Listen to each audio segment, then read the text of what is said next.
So welcome, everyone. For those of you who don't know me, I'm Eric Miller. I'm a professor here in the Department of Civil and Mineral Engineering, and I'm also Director of Mobility Network.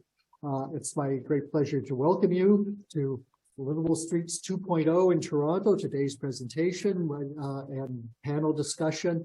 I think we're in for a very lively conversation. And this is being co-presented by Mobility Network and Suburban Mobility is a major project within Mobility Network. So as is customary, before we start, I'd like to acknowledge this land on which the University of Toronto operates. For thousands of years has been the traditional land of the Huron-Wendat, the Seneca, and the Mississaugas of the Credit. Today, this meeting place is still the home to many Indigenous people from across Turtle Island, and we are grateful to have the opportunity to work on this land. So I'd like to give a quick outline of today's program. So our featured speaker is Dr. Bruce Appleyard. He will be giving his presentation in just a minute. And then with that, he'll be followed by short presentations from our two panelists, Nancy Smith Lea and Dr. André Sorensen. And then they will sit down and discuss Toronto's situation vis-a-vis livable streets. All of this will be moderated by Dr. Paul Hess from our Department of Geography and Planning. And I'm going to introduce Paul, and then he will more formally introduce the other speakers. So Paul Hess is a professor in the Department of Geography and Planning, University of Toronto. Broadly, his research examines urban and suburban built environments, how they are shaped by planning and urban design ideas and practices in both historical and contemporary terms, and how people use and experience them. Recent projects include understanding Toronto's emerging planning system in the early post-war period, the impact of new infrastructure on cycling use and changing street and public space design, foregrounding questions of access, equity, and publicness. He draws on qualitative and quantitative methodologies from several subfields in planning, including planning history, urban design, urban morphology, and transportation behavior, particularly active modes of travel. It's great to have Paul here with us to moderate this, and so I'm just going to turn it over to Paul and let him proceed.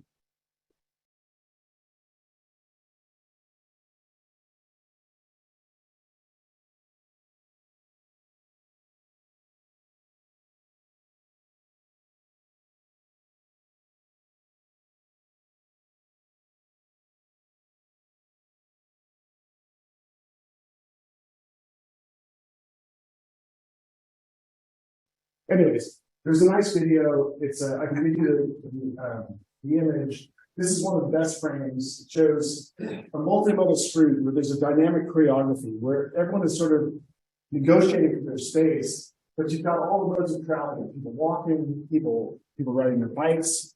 And it's a beautiful picture of what our streets used to be like, where we used to be able to have them truly shared and truly multimodal. And that's what my father really wanted to recapture. And that's what I would really like to recapture as well. So one of the things my father taught me again was to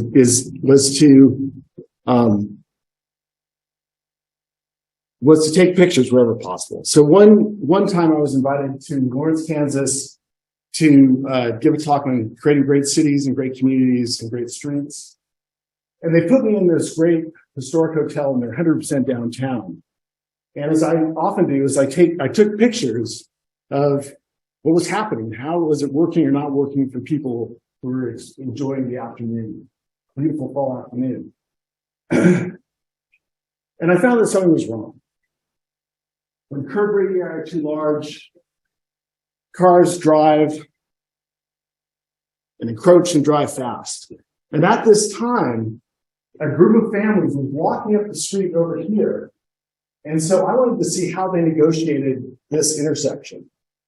And so I quickly ran down 5 flights of stairs and got to about that tree and had my camera at the ready. Now here they are saying goodbye. I had at one point, 45 seconds early, been up in the upper reaches of the hotel. They're saying their goodbyes. They're getting ready to cross the street. This mother with her 2 children, the daughter sees me. The car on the right has a right turn signal and it's very far removed from the crossing, so there's a disassociation effect with negotiating the intersection. The clock has 10 seconds on it. and in 5 seconds, they're running. Our statistics and the way we try to quantify things doesn't show this lack of livability for a street environment. While it's a 100% great downtown sidewalk, there are terrible intersections built for agricultural trucks and the like. And I showed this the next day to the Planning Commission and the City Council to show them that, what sort of work they needed to think about. So we need to think about whether we want speed and wide intersections and large curb radii, or whether we want to tighten things up, make things narrower, and give more visual clues to drivers.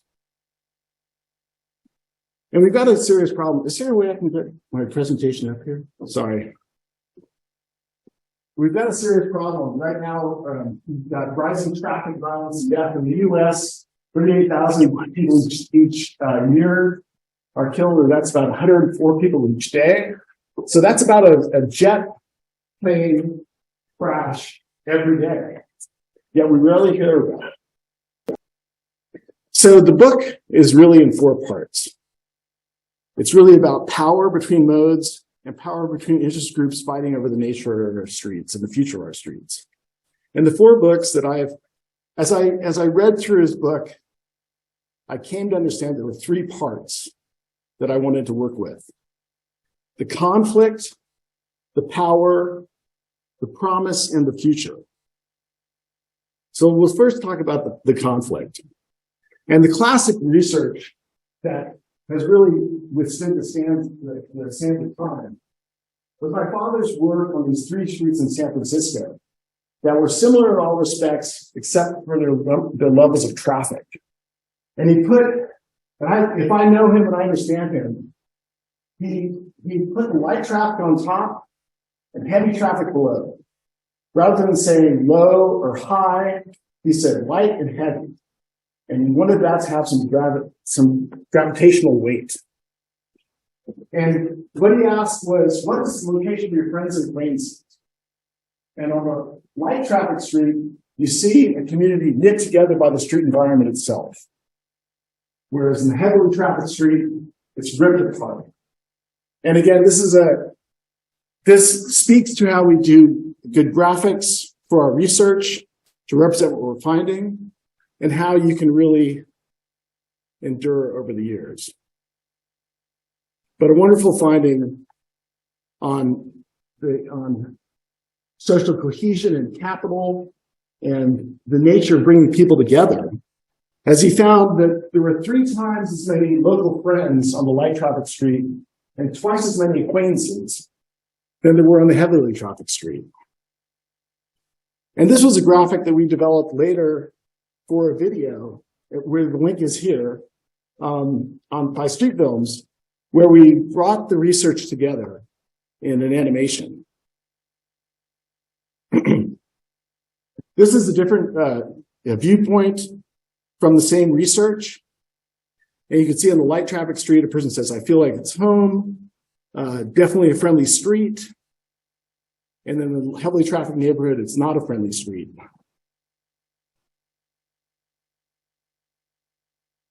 He also asked, what is the extent of your home territory?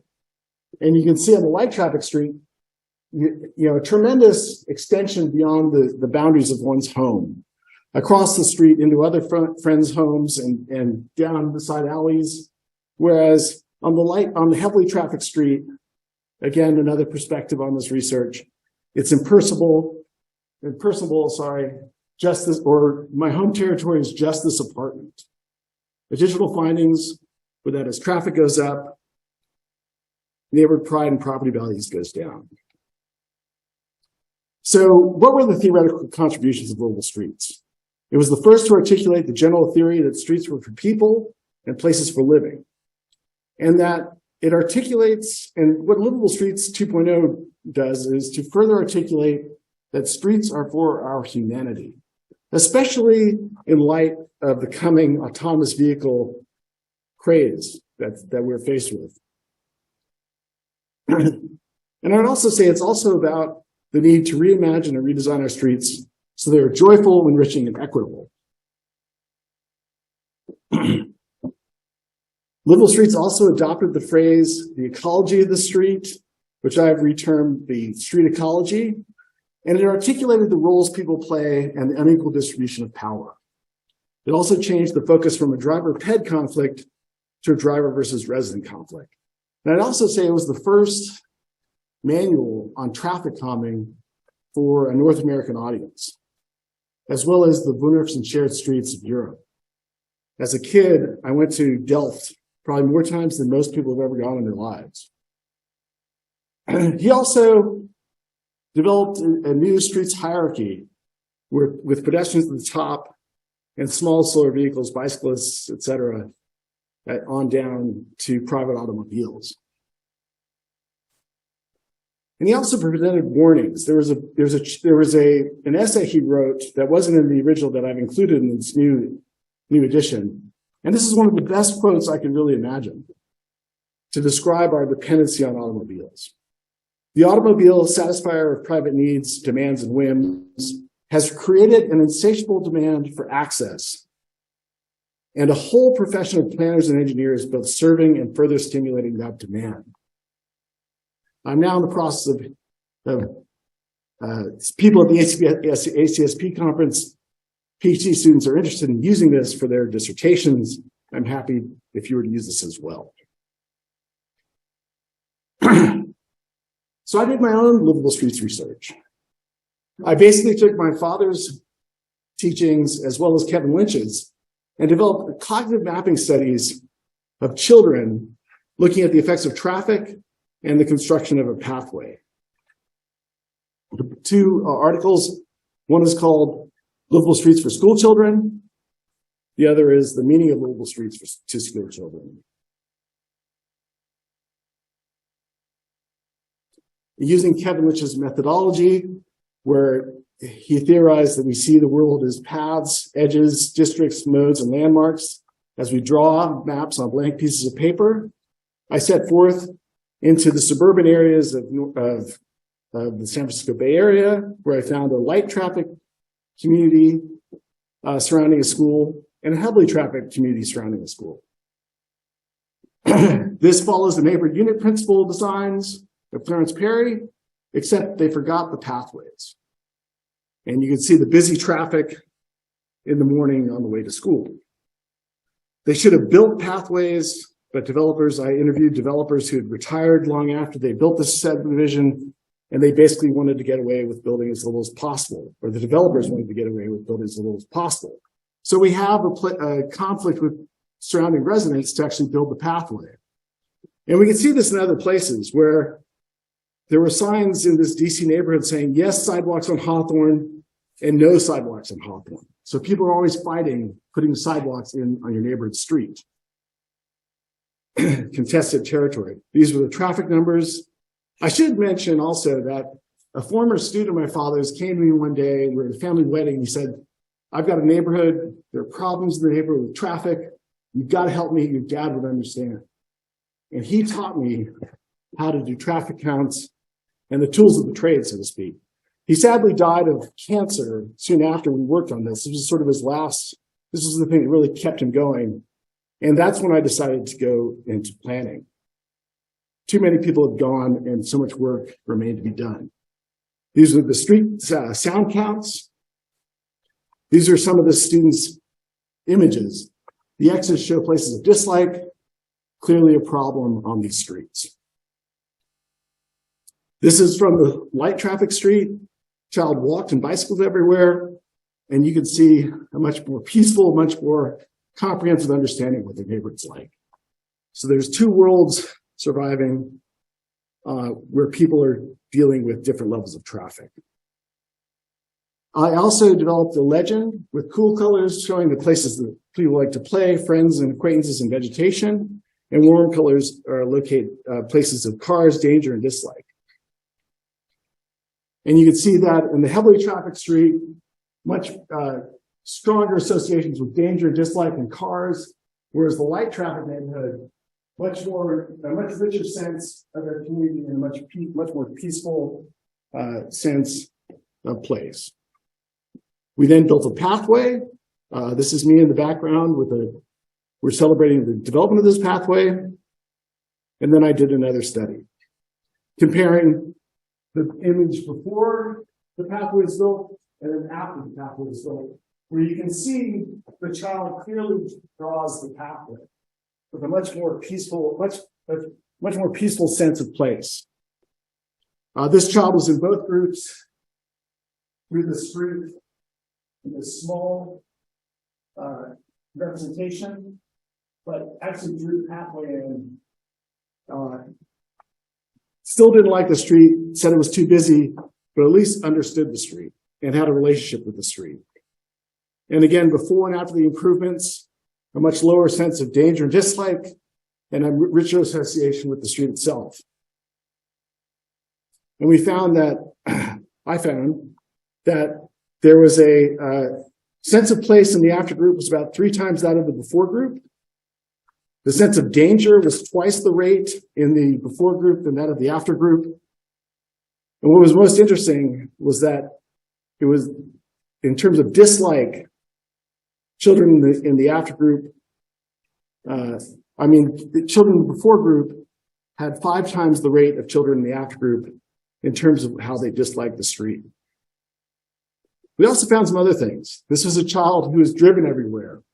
And when asked to describe their neighborhood and their experience, how they experienced their world, they saw their world as a series of unlinked paths, an archipelagic spatial structure, what I've learned. And you can see the center lines. This child goes to the friend's house, their mall, Petco, and back to their home. There's the park, the other climbing tree, but a strong disassociation with the sense of place around their neighborhood and the world that they experience. This child was given this during the same session, same amount of time, same instructions, biked and walked everywhere. And again, through this very rich sense of place, this wonderful sense of their neighborhood. I can play there wherever I want. I like everything in my neighborhood. I dislike nothing in my neighborhood. And I also ride my bike everywhere or I walk. A clear indictment on automobility and an endorsement of our need for our children to walk and bicycle. And to this day, it's a modest pathway, but we can look at Google Street View and we can see a child walking from school. So I've taken this research method and I've put it to look at the lives of the houseless, to understand how they experience their world and what barriers exist, and how we might redesign public spaces and shelters for them that actually work for them. There's a real dislike of the shelters as they are. And here's me in the middle of the pandemic, 3 people drawing the maps. And something we find, a very quick representation. This person sleeps in the river, stores their belongings, and we're actually then geocoding the areas that they go for the bathroom, the food and water. Another thing we're finding is that people have a regular route. They travel throughout the day, and this is truly about livable streets. And this person shows a regular route, in a clockwise pattern, going back to where they find their home in Toronto Park, where they get food, water, and bathroom access. So what my father really found is there's this ecology of the street. And I broke it down like this. At first, we have the street at peace. Children are playing in it. Children are playing in front. Is there a laser pointer, by the way? Sorry to ask. Okay, no worries. So children are playing in front. People are building important social connections. People are in the front of their homes. And then what I've characterized based on this work is that it becomes the street in conflict. Street at peace, then in conflict, where the cars show up and start pushing people back, presenting them with the invisible harms, the threats, the nuisances that is car traffic. And what happens then is we get a balkanized environment where people are pushed into crosswalks, and into the backs of their homes. And it becomes a street as I've said, in retreat.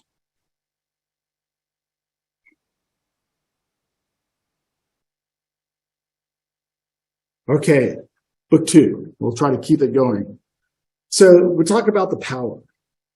And when we talk about power, there's the sociocultural, physical parts of the environment that are drilling down on an individual in the form of auto-domination.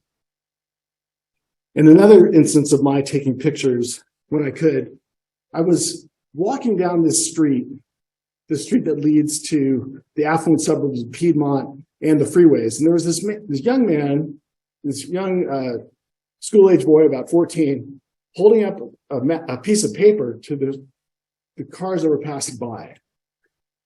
So I asked him, what do you think the paper said? Here we are, we're seeing a car going up to the freeways to the suburbs and also the affluent neighborhood of Piedmont. Again, what do you think the paper said? It said, I will not kill you.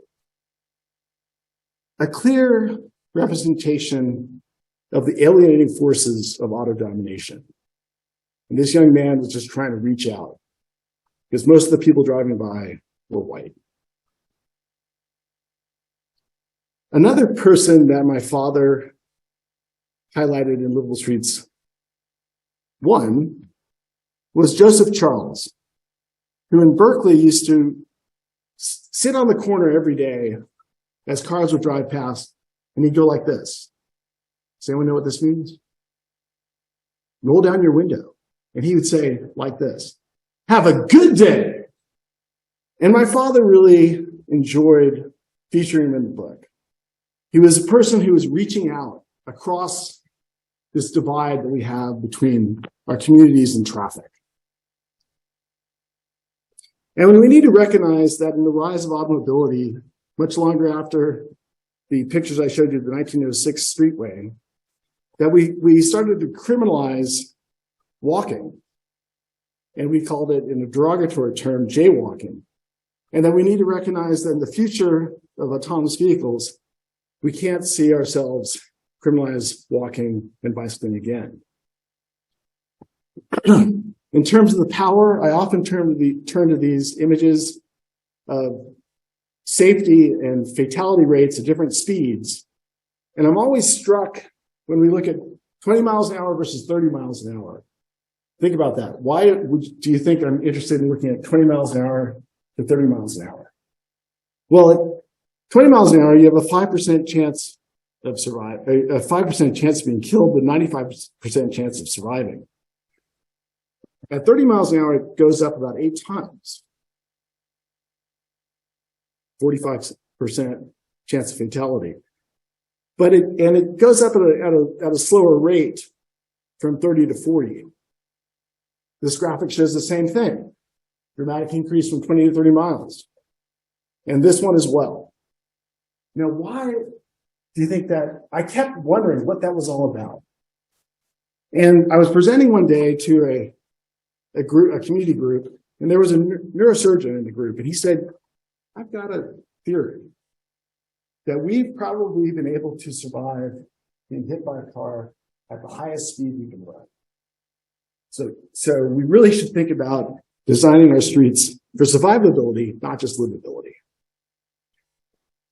Also, this speed flow relationship from Walter Kulash shows that our maximum throughput to be at about 25 to 30 miles an hour.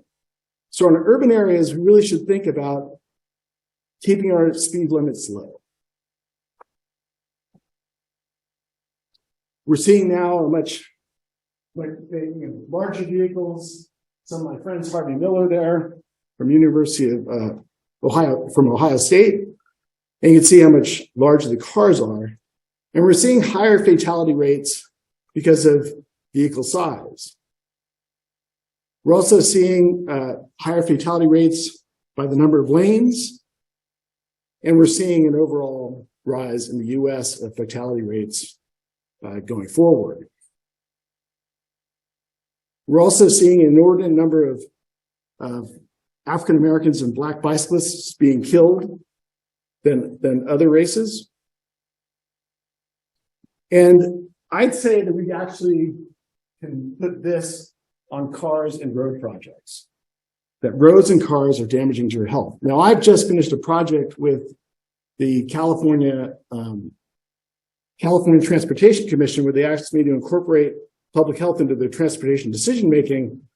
And this graphic is actually showing up in the report. I wanted it on the cover, but they said, well, yeah, but we're being funded by gas taxes. So we can't do it on the cover, but we'll let you have a section on the negative health impacts of cars and roads. So I consider that a win.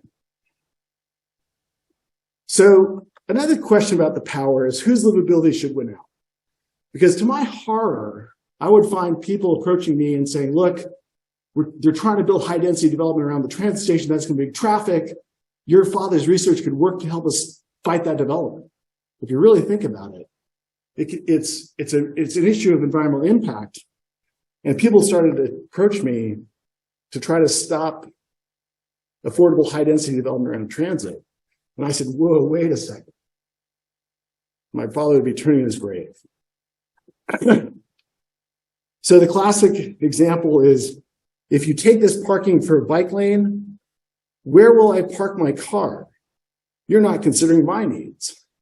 And so I came up with the idea of livability ethics, that we need to value livability arguments differently. And we need to be cognizant of the less powerful and more vulnerable, either people who don't have housing or people who are walking and bicycling, and that all livability arguments are not equal. So I came up with this paper a few years ago called Livability Ethics. And in the book, it's where I talk about ethical livability of empathy and caring, equity and justice. And it should be about people's easy and equitable access to opportunities they can pursue for their desired quality of life, prioritizing the needs of society's less powerful and most vulnerable, placing highest value on people's humanity at rest and in motion, and working to overcome any past, present, or future forces of oppression. Now we'll talk about the promise. The promise. And this was the section my father wrote about traffic calming and shared streets. And I've expanded it to talk about bicycling and pedestrian activities and all the things I've learned from my father's colleagues throughout the years and from my own experiences working in the streets. This is hard to read, but this is the beginning of the chapter. I can't even read it from there, but I can say it's about process for understanding the problems. How do you solve the problems? So understand the problems first, solve the problems, and then have your tools and techniques and the generation of alternatives that could help garner support as you go down the road, so to speak. And I break things up in this way. An overarching sense of ethical livability for empathy, equity, and justice. You've got safety and comfort, trying to create a peaceful environment. You need to think about placemaking and aesthetics to make it enjoyable, such as Paul and I experienced yesterday, riding our bikes, meandering through the streets. And you want to make things connected and accessible or convenient. So there's a land use, urban design component in there as well. And I break it down this way. There's getting along the street, getting across the street, placemaking, and traffic calming. Essentially, my father had a charter for street dwellers' rights, and I changed it to talk about a charter for humane and equitable streets, and talked about the things about getting people across, along, and calming traffic speeds and reducing flows. There's also the accessible and connected principle, where I talk about things like the 15-minute city. There's a lot of objectives, tactics, visions, and goals in the book. Happy to talk to you about that offline. There's also the place principle, and this is from Project for Public Spaces. And I want to draw on a quote from William White. The street is the river of life of the city, the place where we come together, the pathway to the center. I've also looked at police stops and the relationship to redlining. We need to allow people to be able to travel wherever they need to go. And what I found here very quickly is that the underlying population, the population of people who are stopped in the center circle here and people who are black stop, whereas the underlying population is white, actually tracks to cordon off the formerly redlined areas. So we need to think about street livability and equity and justice as we talk about redesign the street. We also need to talk about how we operate our police forces and how we operate the environment. There's the functional ghettoization as well as the physical. So getting across the street, intersections and crosswalks. You first want to think about shortening the distance and breaking up the task. Now, I presented this in Lawrence, Kansas, and I said, this is the last free-range child. We need to preserve his environment. And that was basically the headline that came out the next day in Lawrence, Kansas newspaper. Choose your words carefully. So you also want to shorten the distance. You want to bring out the curbs and make it easier for people to cross and navigate the environment. You also want to break up the task with medians and islands. And you can also focus on low cost, easy to implement solutions like signs, lighting, refuges, and paint. Like Kensington Market has some nice, they need to be updated, but nice places where they painted the streets. We can also think about protected intersections for bicyclists. And I took some pictures that I wasn't able to put in today from above in our hotel, the ACSP hotel, showing that you have some really nice painted intersections for bicyclists in the downtown. And here we can talk about corner refuges, forward bicycle crossing areas, motorist yield zones, etc. And this is a picture of how they can work. Again, these are in the book. And we can think about rather designing for speed, where we have over wide roads and wide lanes and large curb radii, we can tighten things up with bulb outs, crosswalks, and narrow streets. Really quickly about the occurrence of people being hit in marked crosswalks. There's a difference in expectations. A crosswalk looks pretty inviting to you as a pedestrian, but from a driver's perspective, you can't really see it. So I've come up with these two principles to understand the user experience, help drivers become more aware of their surroundings and other modes of travel, and help, oops, hit the wrong button there, and empower pedestrians to accurately assess their own risk. And this is consistent when I'm looking at places that if people are lulled with false sense of security, they're going to get hit. Just because a person doesn't get hit doesn't make it a good street. There's this sort of tree falls in the wood and no one sees it kind of thing we need to think about. They're lousy streets that no one gets hit at because they're obviously dangerous. But they still need our attention. That's going to be a future paper, and I talk about it in the book as well. Some sign innovations, the rectangular rapid flashing beacons that are activated when you push them. I think these are good measures in places where you have pedestrian collisions, other than signalized intersections. Let's talk about getting along the street and placemaking. How wide does a street need to be? Well, a minimum of bicyclists needs about 3 feet. Well, I'd say at least 6. A car is about 5 to 6.5 feet. A van is about 7 to 8 feet. And a straight body truck about 8 feet. So we don't really need that much space for cars to travel in. We need to think about relationships. And especially I think about the relationship of the buildings to the street. We have a furniture buffer zone. We have the street. We have a walk-talk zone. So think of the sidewalks as social space to build important capital. You have the shy zone in the building. And the important thing, sorry, it might be hard to read, but again, relationships are everything. We need to make our buildings human scale, have a relationship to the street so they have a sense of enclosure, that they emanate a sense of complexity, imageability and memorability, and transparency, that you have windows so people can perceive what's happening beyond the street's edge. And this is a lovely image I like to show of a strip mall in New York, upstate New York, where the buildings now have a relationship with the street, parking is on the side or in the back, and a way to reimagine the built environment. In terms of recommendations, residential sidewalks should be about 5 to 6 feet. You can see this woman's shoulders like this as she's trying to walk on this narrow street. Commercial streets should be, 15 plus if you can. You can make sidewalk buffers of street trees, of bike lanes, of cars. That 6 feet can really make a difference in how much less annoyance you feel from the cars, from their presence and of their noise pollution. I'd also say that you can make the buffers about the size of one consultant. That's my friend Charlie Gandy. And we can also think about road diets. If you've got 4 lanes and traffic's flowing freely on anything under 17,000 ADT, you can actually put the street on the road diet and make a center turn lane, a single lane going in both directions, and bike lanes.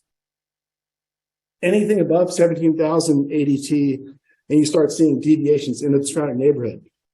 An important thing I talk about is we need to understand the purpose and identity of our streets. If they're supposed to take traffic, then help them take traffic, rather than having them go into neighborhoods and residences or leading to the need for a bypass.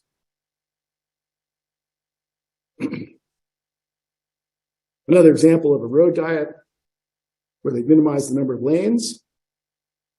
You should also provide pavement legends, but you want to make sure you spell them correctly. Again, bike lanes are invitations to ride. Again, you want to make sure you spell them correctly as well. And there are different types of bike lanes that I've talked about here. Thank you. Oh, am I over time? Oh, I better quickly go ahead. Bike facilities are in the book, all the way from shoulder roadway to the cycle tracks. Good painting, tactical urbanism, tell a more intriguing story, is what I'd say. A predictable story has people driving more quickly. My father also talked about parklets and streeteries and how we might convert cars to places to sit. And of course, we've seen this during the pandemic and hopefully far beyond it. This is an example in the book that talks about recommended widths: 15 feet for sidewalks, 8 feet for parking lanes, 10 feet for driveways, and 6 feet for bicyclists. Also, really quickly, the generation articulation alternatives talked about in the book. My father did a lot of work in model building and simulation, and my brothers and I all built models for him growing up. And this article came out because there's a documentary coming out talking about this obscure UC Berkeley study shaped the ending of Star Wars. Without this 72 Cal study, Luke Skywalker might not have destroyed the Death Star because he worked with the person who developed the Death Star. So quickly, Alan Jacobs started talking about multi-lane boulevards. Again, sort of carrying on the legacy of street study at Berkeley. You got a picture of US 29 in Charlottesville and how it can be redesigned into a multi-lane boulevard. Thought of mobility, accessibility, and livability on the outsides, placemaking, effective transit, and again, having the buildings thoughtfully design the street. This is in Hawaii, where we can build up the sidewalks and bike lanes, and again, have the buildings have a relationship to the street. My father also wrote about the Berkeley traffic management plan, which almost overnight they put in these barriers. When I was 9 years old, I was walking by this site where my father took his picture, and a guy drove up and said, "If I'll give you 50 cents if you move these barriers out of the way." So what do? We move the barriers out of the way. What do we do after that? We moved the barriers back and waited for the next guy. Someone came back and said, "I'm calling the cops." I mean, when you're 9 years old and someone says you're calling the cops, you hide out for 2 weeks. So that's our story. Are these effective? Well, one day when I'm riding my bike down in Berkeley to do my dissertation, I see the world's longest crosswalk. I mean, the hopscotch, sorry. She says it's not a through street, and this is a street that had the barriers on it. Again, her name is Mia. She's marvelous, intelligent, and awesome. She's a Democrat to Obama. But this is, again, these are the things that we don't have in our statistics about street environments. And this is a clear representation that this street works for livability. Again, more pictures of people eating and dining with their neighbors on the barricaded streets. They were called barricades and diverters. And we also see people living a truly livable street where they're living in the traffic circle in Portland. Now, I'm just wrapping up, so sorry if I've taken longer time. So we need to think about streets are for people in the hearts of our cities. This is in Rue Claire in Paris, where we have someone riding someone else on a bicycle, a car, people are eating, people walking, a woman with her baby carriage. We need to think about how we can recapture this shared street environment in the way that my father envisioned things. Some more examples. And in closing, I just want to turn to this, one of my favorite quotes of my father that I've added to. We should raise our sights for a moment. What could a street on which our children are brought up, adults live, and the elderly spend their last days, where all people can move naturally with dignity and freedom under their own power, and where we are all able to celebrate our humanity together. What could such a street be like? And that's me, 10 years old on the Appian Way, taken by my father. And what I wanted to say is I have brought a discount code right down here. I've always continually been asking the publisher to lower the cost. So thank you for your time. Please take this discount code, get a copy of the book, and let me know if I can ever help you in any way. Thank you again.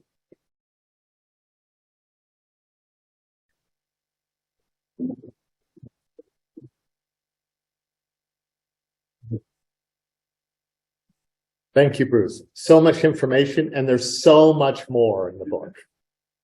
It's really amazing kind of book. So it's my great pleasure to introduce Nancy Smith Lea, who has also had the pleasure of working with over the years. Nancy has over 30 years of experience working in the nonprofit sector, including as director for the Center of Active Transportation, which she helped establish as an important voice for active transportation, not just in Toronto. It was once the Toronto Center of Active Transportation, but really in Canada, and to which she's still a senior advisor. She's given up her director role, but we are fortunate enough to still have her involved. She's also a senior consultant with Stuckless Consulting and the co-lead on Mobilizing Justice, a national research partnership addressing transportation inequalities in Canadian cities. Thank you, Nancy. Thank you, Paul. And thanks so much, Bruce. And it's great to see so many people here. Thank you for coming. So it's my, I'm going to take a few moments to add a bit of Toronto context to this conversation.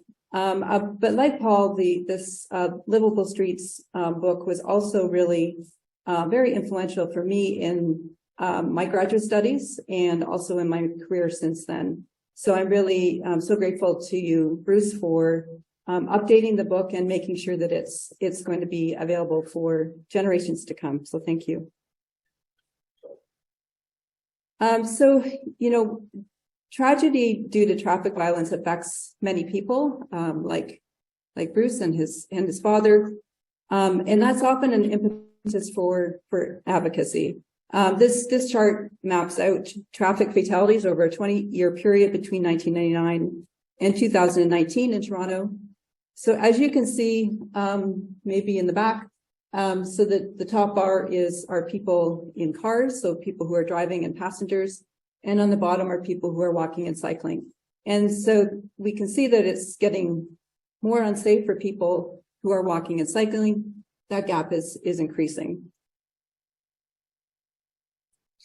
Another divide in Toronto is the urban-suburban cycling divide. So cycling in Toronto's downtown is on the rise, but in the inner suburbs, cycling rates are lower today than they were in 1996. And so that kind of creates this, you know, the more people that cycle downtown, the safer it is, and the more people think about cycling. And the opposite is happening in the suburban communities. where it just does not seem like a feasible option for many people. This is just Toronto Star recently put out this map of the 100 worst collision hotspots between 2014 and 2021. And as you can see, only 2 of those hotspots, it's hard to see, but in the white circle, only 2 of those hotspots are in the downtown core. And then just another divide. This is the Toronto's bike lane network. It shows pretty starkly where bike lanes are and where they're not. So there's almost no bike lanes in the suburban areas, especially Scarborough, where many racialized people live. So how does TCAT fit into this picture? So TCAT was started out as a grassroots collective in 2006 and became a project of the registered charity Cleaner Partnership in 2008. So we work to advance knowledge and evidence to build support for safe and inclusive streets for cycling and walking. So there's 3 main strategic areas that TCAT works on. The first is to support informed decision-making. Secondly, to engage communities about the potential of complete streets and to address barriers to walking and cycling. And thirdly, to facilitate knowledge exchange and break down some of the silos that exist between the different communities of practice. So I was really taken by Bruce's framing of the conflict, power, and promise. And so thinking about that from the perspective of Toronto cycling advocacy. And as I said, there's conflict and tragedy can be often an impetus for cycling advocacy. And it's, that conflict stems from this, not having the same kind of idea about how a street should function, and there being a very strong sense that the streets aren't functioning as well or as safely as they should. And so these are just a couple of pictures here. One on the right shows bike lanes actually being removed in Scarborough. And on the left, you can see some very angry people at a public meeting. And this is what really sways politicians, is those kind of angry voices that come out in opposition to new complete streets projects. And this just shows a kind of power mapping of how decisions are made at City Hall. And when you kind of look at this, it's a really difficult structure to navigate for citizens and for advocates. Just in transportation alone, there are 20 different departments that do different things around cycling. So it can be kind of overwhelming to try to navigate this structure. But most of the work that TCAT is involved in is around this idea of promise. And so we've done a lot of work around complete streets, really around helping people to try to imagine how their streets could be different, and some of the similar to some of the work that Bruce is talking about, and also in assisting the city in gathering the evidence they need to convince stakeholders that change will be beneficial. So this is a picture of Bloor Street before and after the bike lane that was put in. It was, without question, the most evaluated bike lane in the history of Toronto. It was over 25 years to get this simple bike lane put in, very hotly debated. And so there was a whole range of stakeholders working on this, making this happen. TCAT's role in this project was to study the local economic impact and the travel patterns of both visitors and merchants. So the other kind of area of that we're interested in working in is this idea of incubating cycling in the suburban environment, where many of the trips are made by car, and it's a very hostile place for cycling. So we've done this in 4 different suburban communities, first in Peel, then in Scarborough, Markham, and Newmarket. And the model is really just to incubate projects and then kind of leave them in the capable hands of local partners, who then take them on once the project has been launched. And these are these are community bike hubs, which many people may have heard of. It's an established kind of idea in the downtown core, but has not been until we started working in this was not happening so much in the suburbs. So achieving livable streets requires commitment to working together to address all of the barriers that divide us. So that's why forums like this are so important. So I'm really thankful to be here participating in this event. And thanks very much to the Mobility Network and the Suburban Mobilities Cluster.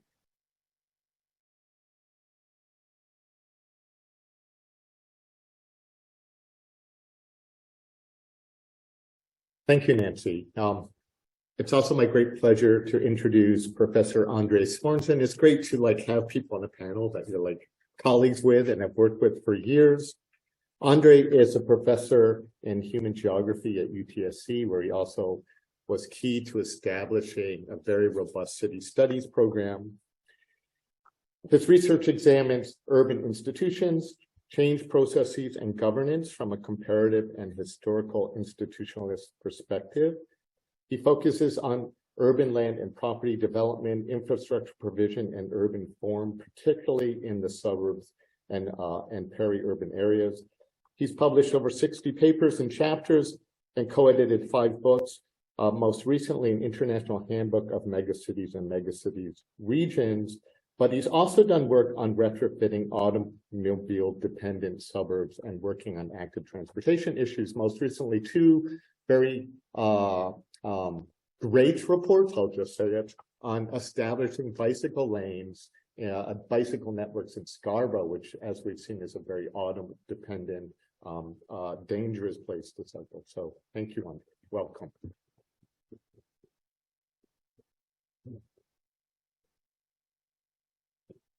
Well, thank you, Paul, for that kind introduction. And thank you to the Mobilities Network for inviting me here today. I really want to thank both Appleyards for their huge contributions to understanding streets as places both for movement and for living and being together in. Donald helped us to see streets as places where people live, and the deep contradictions between busy traffic and livability. And Bruce has helped develop the detailed street design vocabulary that I'll talk a bit more in a minute, that is needed to reclaim streets as livable places, and the ethical and normative case for building more livable streets. They inspire us to question street design that is driven primarily or even entirely by the goal of moving and parking automobiles. The idea that streets can and must be a lot more than that is now widely shared, in good part thanks to their research. So second, I want to point in particular to Bruce's contributions to the development of a grammar and a detailed vocabulary of street design ideas that have, over recent decades, developed into a complete new language of street design that has been formally endorsed by traffic engineers and written into codes like the Toronto Complete Streets Guidelines, which in my Complete Streets class in the undergraduate level, that's kind of like our textbook. And it's not just the creation of specific concepts like bulb outs and buffers and pedestrian clearways and furnishing zones that's been important. It's the underlying research into the problems generated by earlier car-dominant designs and the clear-headed explanations of the logic of these ideas that have been so important in changing the conversation about streets. It's, I think, really hard to overestimate the value of this contribution.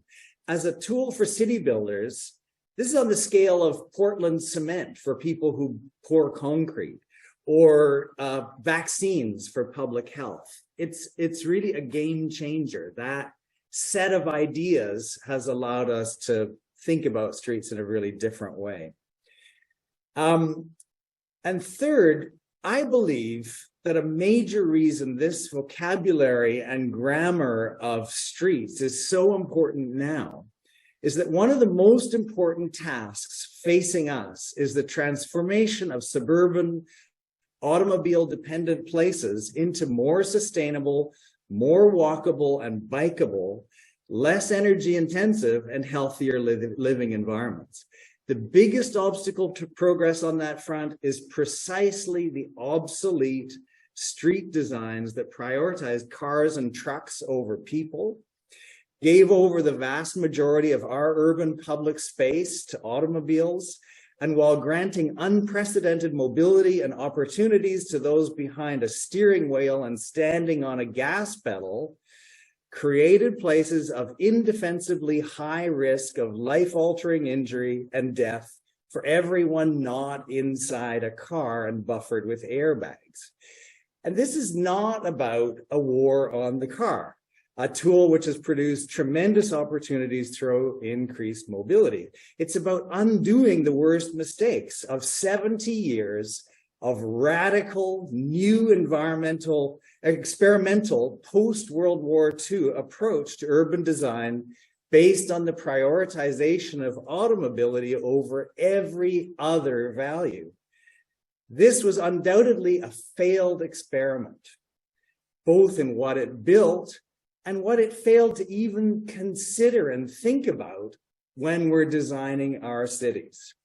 The key to making our suburbs more healthy, safe, sustainable, socially equitable, and economically dynamic is to make them more walkable and bikeable and less automobile dependent.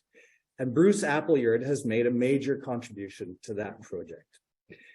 So my own research, partly in collaboration with Professor Paul Hess, who's sitting right here, over the last 10 years has been inspired by Appleyard's work and is an attempt to put some of his ideas into practice, especially this research in collaboration with Paul, both of these papers and others, on comparing approaches to transit building in Scarborough, which found that building LRT along suburban arterial corridors offered far greater ridership and potential intensification and redevelopment opportunities than the competing subway and regional rail approaches.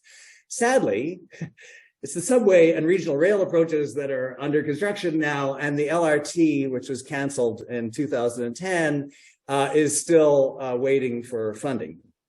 And the other one is a recent paper published in JAPA, the Journal of the American Planning Association, this past summer, developing quantitative research methods to measure and compare the potential for redevelopment and intensification along suburban corridors, with the goal of not just obviously intensification, but actually in rebuilding and transforming those streets into transit-oriented, walkable and cyclable places.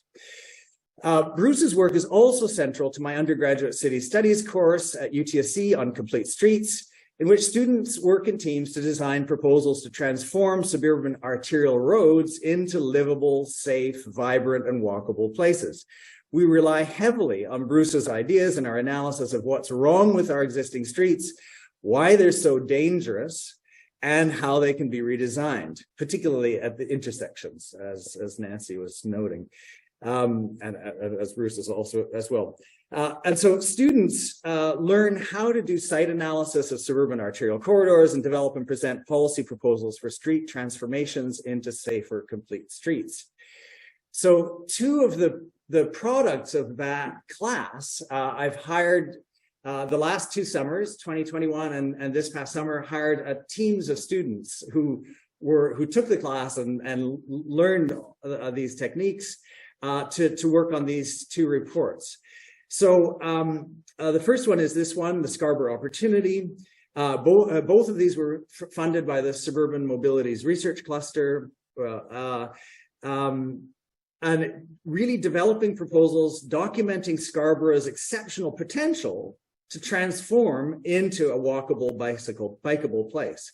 The 2021 report sought to reveal the huge potential to create walkable and livable street environments in Scarborough, partly because Scarborough is not your typical post-war suburb in the sense that it's actually quite dense. It has clusters of people and density and restaurants and shops and extraordinarily wide corridors where it's actually not difficult to put in walking and cycling infrastructure. And then this one from this summer is the Scarborough Greenway Network, just came out a couple of weeks ago, examining in a lot more detail the potential for the off-road greenways network in Scarborough. And these are both available online if you just search the name of the report. So key for the students in these projects is Bruce's clear, evidence-based, logical analysis and explanations, and his detailed templates for redesign and re-engineering of our suburban arterial streets. So just to finish up, I believe that it's incredibly important right now, in a time of political and economic uncertainty, when outright lies are presented and shared as facts, of deepening war and imminent climate catastrophe, that we, and especially our students, are able to share concrete, common sense, and solidly researched approaches to making the world a better, more livable and sustainable place, starting with streets and active transportation in our own neighborhoods. This is not just a street safety issue or a healthy living issue or one of building more livable and vibrant places. It's a mental health issue. I believe that we must expand opportunities for our students to get involved in meaningful, practical, hands-on projects that produce concrete and visible results to show that we can make the world a better, more sustainable place. One of these that's not very expensive and does not require international negotiations at the UN or at COP27, but is potentially transformative, is the redesign of our streets and public spaces into walkable, bikeable, and more livable places. Bruce Appleyard has pushed forward this agenda by developing the vocabulary and logics of these new approaches, and for that, we should be forever grateful. So thank you, Bruce.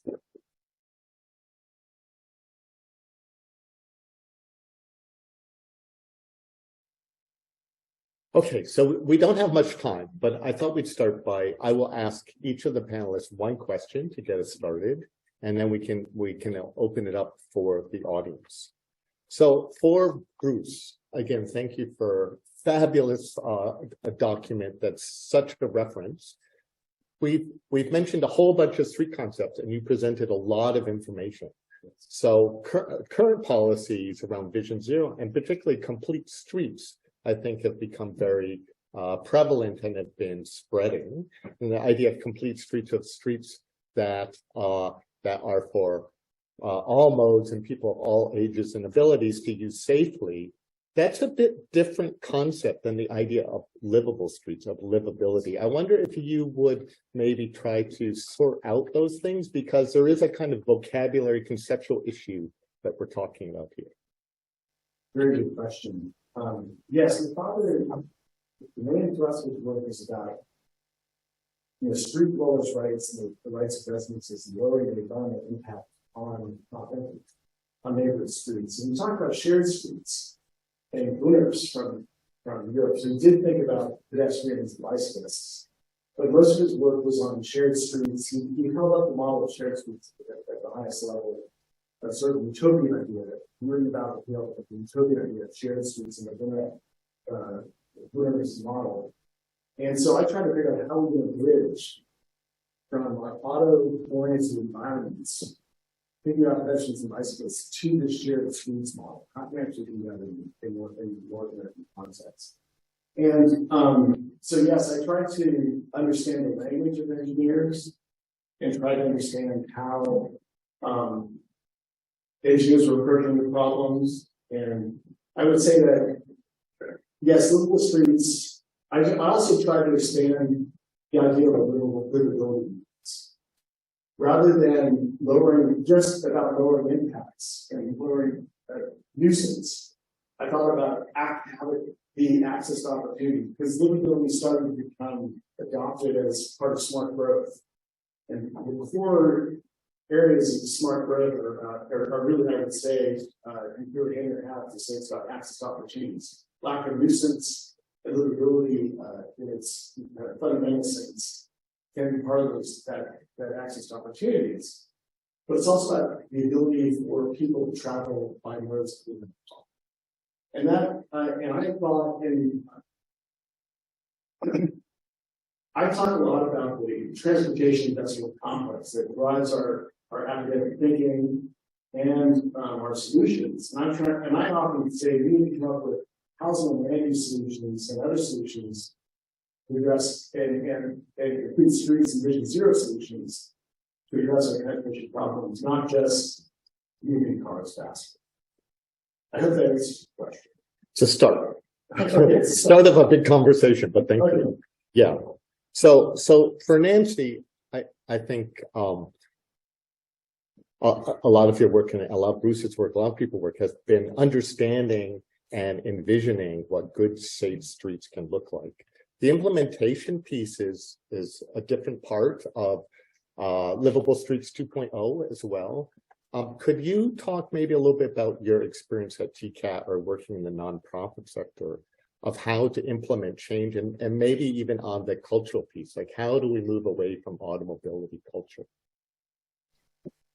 Yeah, so I guess a lot comes to mind thinking about that. So I think certainly the work that we've been doing in the suburban context is really about building culture. And there's, as nonprofits, it's not part of our work to do infrastructure, but what we can do is work with people. And so, what we've also seen is that, just putting the infrastructure in is not enough in suburban areas. You really need to develop you need to develop the champions, you need to develop the interest, and you need to develop the capacity, and there's like lots of stuff that needs to happen before those streets are really going to change. And so that's why I think that that's an important aspect of the work that NGOs can do is to really go in and try to offer support for people who are interested in, walking and cycling more than they do. But, they don't have a bike, or they don't have anybody to ride with, or they don't know a good route. So there's all sorts of things that you can kind of support people with. And that's a really important function, that NGOs can play. I think the other thing that's, really helpful in terms of implementation, I think, and again, maybe not so much to the infrastructure per se, but, NGOs can really play a role in, kind of proof of concept. I was involved with the Community Bicycle Network many years ago, who had a project, a bike share project. There we had I think it was about 20 bike share hubs and 150 bikes. There were like 400 active users, something like that. And that was the precursor before Toronto decided to do the bike share system. And, it's in some ways, some of those projects are really pushing the capacity of nonprofits. It's like there's really, it takes a lot of people power to kind of put together these kind of projects. But I think if you kind of, we've been kind of trying to encourage some of that, thinking about it as a proof of concept, and then with the idea that MLC, once it's out there, has a good idea that hopefully, that some government will take over, or, fund the NGOs a bit more, a bit better to do that kind of work. So great, thank you. Yeah. So maybe it's a related question for you, André. You mentioned about the importance of working in the suburban context, and a lot of this work has tended to be focused towards the central city. I know TCAT has started working in the suburban, very automobile-oriented context, and some of your work has been as well. I know your first report was really advocating change of the arterial streets, and I also know that you heard a lot of pushback on that because a lot of people, not everyone, there are people without cars, but a lot of people are very dependent on cars in environments that were built for cars. Your second report was more off street in the open space corridors and the hydro corridors. So could you maybe talk about the particular difficulties, but also opportunities of working in that context where such a large part of the population is dependent on auto travel? Yeah, that's a great question. It's a tough question. The first report, and I think still arterial roads are central to transforming mobility in the suburbs, because that's where most of the destinations are, and that's where a lot of people live along those corridors. The big clusters of density, both of destinations and of people, are on the big arterial roads. But Scarborough has a very particular and unfortunate history of the city has put in a few bike lanes that triggered such a response, as in Nancy's photograph of the angry guy, that the city took them back out again. And particularly the one during the first year of the pandemic on Grimland. You know, the city, it was like 3 kilometers, 2 kilometers, and it sparked a backlash, and the city took it out. And I think that's just a huge mistake. The city failed to do adequate public consultation and get people on board and really embolden those people who are opposed to those kinds of changes. So I see that as kind of a deadlock, and it's a problem. And so the greenways piece is actually it was part of the Scarborough Opportunity Report. We sketched out that possible network, but we didn't do the detailed design and site analysis of what it would look like. And that's what this summer's report is. So it's kind of following up on the unfinished piece, but it was also it was a strategic political move in a way to say, I think at this moment, so many people, low-income people in Scarborough are dependent on cars. I mean, it's really the only viable way to get around most of Scarborough, even though, you know, those bus corridors have 40,000 people a day traveling on Finch and Lawrence and Eglinton. It takes too long. I mean, it's really slow and inconvenient to go by transit in Scarborough. So the idea about the greenways is to say, okay, this can be done without triggering the anti-cycle infrastructure backlash in Scarborough and help to build a stronger cycling and walking culture without really getting into that particular culture war by creating an alternative modes of mobility that actually would be easy. And so the idea is to put that out there and embed it in people's vision of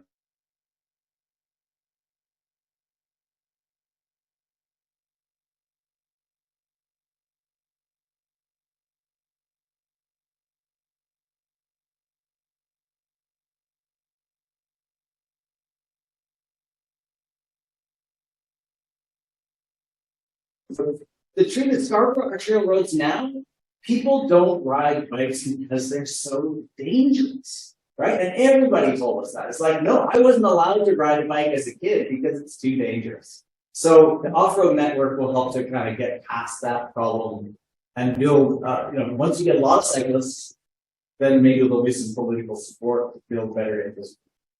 Great, thank you. We do have to be out the room in a few minutes, but we have time for just a couple questions. So that was the first hand up here on the side. And I will probably repeat your question for the online audience since we don't have a mic in the audience, but please. Thank you. Okay. So the question was about how streets are going to adopt to changing technologies, especially with things like sidewalk delivery, robots, and other kinds of technological changes. Yes, please. So one of the things I've been seeing the future of autonomous vehicles coming down the road, that's the fourth part of the book. It's about the future. And so that's why I talk about livable streets being about preserving our humanity, making sure that we take the core essence of who we are as people and humans and make sure we take care of that. Now, the future of autonomous vehicles is a double-edged sword, I see. You potentially could make streets safer, but also make you like living in a watch and very dehumanizing. And my concern about autonomous vehicles, just I know that we talk about robot delivery. I think that there's some good opportunities there and opportunities for access. And it saves us from having a car trip. That's great. Just in general, the autonomous vehicles, I'm very concerned about the recriminalization of pedestrians and bicyclists, because as we've seen so far, autonomous vehicles have a hard time discerning between whether it's a bag floating in the air or a person walking across the street. And so I have serious concerns about the future of autonomy. Again, they could potentially make it safer. It could actually also incur much more travel. An example you bring, there could be a lot of benefits to saving people from making an extra project. So thank you for your question. Good. I've been watching the online questions too. Most of them are about the gap between vision and understanding and implementation. We talked about that a little bit. So let me see if there's another question from the in-person audience. Yes, please. Perfect. So the question was, let's not just look at the infrastructure piece, which is important, but the legal piece and how laws regulate who can use the roads and how are very important and need to be updated. Please comment on that. Yes. So one of the first things my father did do is he highlighted the laws in the Netherlands, giving priority to pedestrians on shared streets. So I think we definitely can, as well as redesign the streets, we redesign the laws and give priority to those in the law and state of being. There's a Freakonomics piece that came out. The easiest way to kill somebody is to hit them with a car. You want to turn it all the time now. So yes, we should definitely think comprehensively about laws, and I also write that in the charter for livable equity streets. Thank you. Another question. Yes, please. So the question was about how people need cars in winter as an argument against planning and supporting active transportation. How do we respond to that argument? I think since Bruce is from San Diego, I'll take that. So yeah, I think that's a really spurious argument. In Toronto, there's an awful lot of winter cyclists who cycle right through the winter, including me. And the cold and snow. I try and stay off the streets when they're completely covered with snow and ice, but it really is a matter of maintenance. And when the city of Toronto has actually prioritized cycle tracks for maintenance, for example, the Martin Goodman Trail is now one of those streets that is plowed immediately after a snowstorm and salted. It is completely clear and is busy all year round. So I think that's just a red herring, not a good argument at all. Nancy, I know you have something to add. I do have just something quickly. And I think I agree with what André said. And there's like tons of examples. You've probably seen them from places like Finland where, kids ride to school in the like lots of snow. So it's really, it does come down to a maintenance issue. But just on that point about that, what do we do when this it's very seemingly like a hostile kind of takeover almost. So it's a very unfortunate election. I was watching it as well. But I think, many of us here lived through a very hostile mayor previously. When was that coming in? And so, and I was so interested to see what the staff were able to do in response to that. And they just kind of like shifted, almost like what Andre's talking about. They just shifted almost all of their work to like be in trails. So there's lots to be done. And so they shifted their kind of focus to like developing more trails and more, lanes through parks and trails. So I think that's just like kind of another piece of it is to try to like find a way to, kind of bridge those gaps with people who are ostensibly quite hostile. So yeah. I'm supposed to be the moderator, but I can't help saying something. Part of this argument, there are already lots of people, especially in a city like Toronto, even in places like Scarborough, which is very automobile oriented, that don't have cars, that are dependent on walking and taking transit.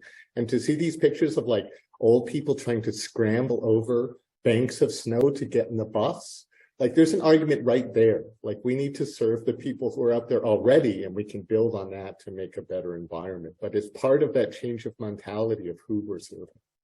So that's my little bit. I won't say anything more as moderator, and I'll take another question. I think we have time for one more. Is the city of Toronto's maintenance of its new cycle facilities is miserable. It really is the piece that, we're starting to get more infrastructure, yes, but we need maintenance. This was a great session. Thank you to all three of our panelists, and thank you to the audience both online and in person.